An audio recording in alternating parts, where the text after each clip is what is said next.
A very, very important member of our show. He's always welcome here at all times. I don't even know why we treat him like a guest because he is a member of our family. Dr. Oz. I feel like family. Thank you very much. I'm feeling him. He feels like family. So there are ways to detox. You happen to have detox month. So coming up. Is it right now? Yeah, it is. So all month long, we're dealing with the toxins that influence you. Some of them are mental, by the way. So dealing with the just emotional issues that drive us in the wrong direction. I'm afraid if they removed my toxins, I'd have nothing left. Yeah, every time something good happens, a bit of you dies, isn't it? We'll talk if about you remove like the mental or the personal toxins, some people won't have families left. There you go. Well, that's what people. Why do you fight with your family so much? Because if you weren't related, you wouldn't be friends. Yeah, right. Right. So that's why people argue. However, your family's sad. Yeah, it's sad. But your Very family's put there to push your buttons. It's actually a good exercise. So you got to work things out. I tell you, I never operate on someone who won't bring family with him to the office. Just tell. And usually it starts a conversation about what went down. How can you be 50 years old, not have a single person you consider family that you want to bring to you for heart surgery conversations? Yeah. And always, I'm saying always, it's hard to say that in life. Always they'll find someone. If we just push hard enough, I'll make them reconcile with someone. Just get along with, just so I can celebrate with that person after your operation. Good point. And it works. But they're physical toxins too. And they actually overlap because when you have toxins in your body wants to protect itself. And how does it protect itself? With fat, because fat can absorb the toxins. So a lot of the things that these days are getting popular, like detoxing. The tummy toxins, they've gotten so powerful. They're all over the web. They're really expensive.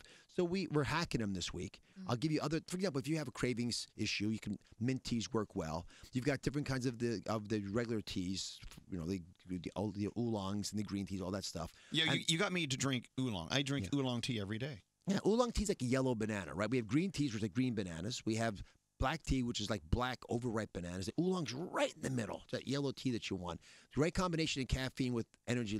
But I think the big breakthrough for me, we did this huge survey looking at when people want to go on a diet. And it turns out the best time I go on a diet is not January, which is what I always thought. Because when you go on a diet in January, you're doing it because you're guilty about what you did wrong over the holidays. Right. This month, right now, May is the best time to go on a diet because you aspirationally want to look better for the summertime. Sure. That six-pack or whatever you want to look like. So every Monday, today starting, Monday Dieter, we have different diet programs customized to folks. It's a huge play also in the Dr. Oz app. Also nominated for an Emmy, by the way, the Dr. Oz app. You should know. Next to the iHeart app. And it's a pretty cool way for people to get in great shape for the summertime. So Monday Dieter, check it out. So when I was in Santa Fe last week, we sat down to eat dinner. Tell me, I want you to go through the list of toxins I inhaled during this dinner. All right, or ingested. I had green chili corn chowder with a huge roasted marrow bone. I scraped the marrow out of the bone, stirred it into the soup, put the marrow bone up to my mouth, and we poured a shot of rye whiskey. Rye down the marrow bone, and I did a smoky, meaty marrow bone shot of rye, like a vodka luge, but with bone and rye and marrow. Yeah, where do you even start? Oh my goodness! Now, digesting that? Baby. How bad for me was that dinner? It's not that bad because it's all real food. Even the alcohol actually is not bad. Now, of course, if you're intoxicated and taking 12,000 calories down, that's a whole different story. Yes. But if that's better than a lot of the junk food people might be eating right now. It's certainly better than the chips you might be having and the fried junk. Everything you just mentioned was real food. Rather than a bag of chips, everyone should eat bone marrow. Yes. Go. An luge. Go. Now. Well, but in just inhaling life, we're full of toxins. So you're saying every once in a while there are proven ways we can suck some of that stuff out of us. So toxins are not new, right? Chemical toxins are a bit newer, but regular toxins have been around in our species forever. So we have proven ways. Teas are an example I gave earlier, but they're herbs that work. A lot of the spices. You mentioned you had spicy green chili. Oh, yeah. I love it spicy. That's actually not a bad, which stimulates your metabolism a little bit, gets your body cruising along a little bit. But I got a little quiz for you. Oh, is it time for the toxins quiz? Yeah. No, this is the ultimate detox. So question number one. Everyone listen carefully. Here we go. When you sit down to enjoy a hamburger meal, you get most excited by what? A, customizing it with your favorite condiments. B, how fast you get your food and get out of there because you hate waiting around. Or C, washing it down with a cold, fizzy soda. Cold fizzy soda, says Bethany. What was the first one? First one was customizing it with your favorite condiments, ketchups, mayos. See, What was the second? I want the fourth. How fast you get the food because you want to get out of there. No, we don't wait around. Yeah, you hate waiting around. I want another. Okay, so what's the answer?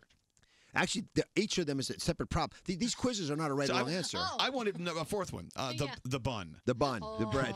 Screw it. That goes with the condiments, by the way. I like the Okay. bread. All right, ready? It's 3 p.m. somewhere. But wait. What's the answer? All three? Okay, no. You have to. There's a quiz. You got another question. I'm sorry. All right, question. My goodness. I'm sorry. Impatient patient you are.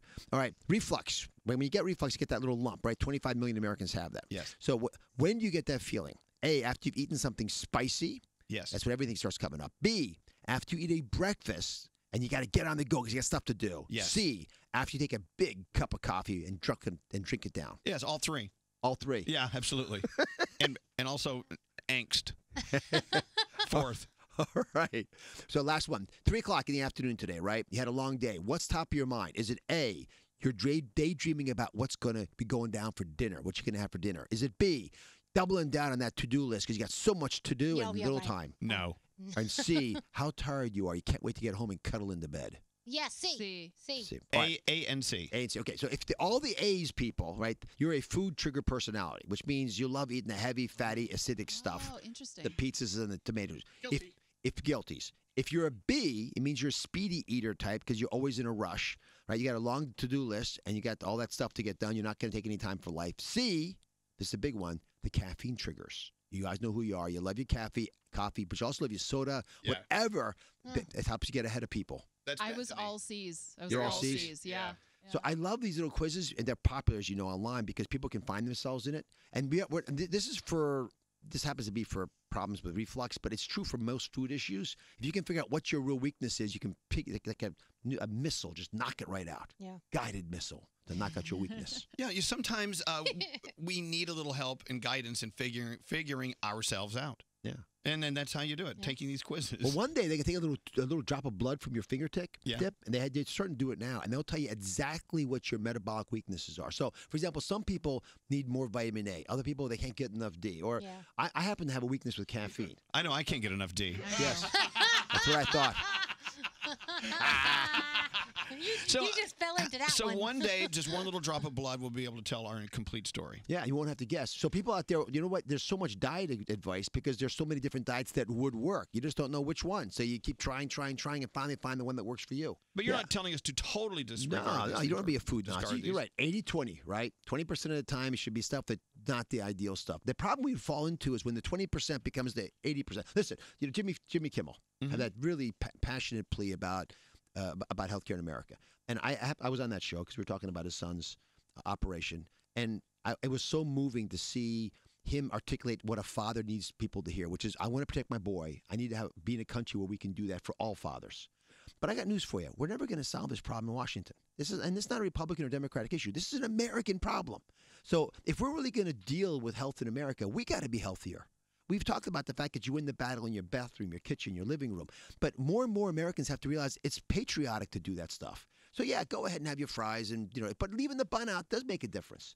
And if we can start to cut, there are 10 food choices that drive half of all strokes, heart disease, diabetes, half the healthcare budget, right?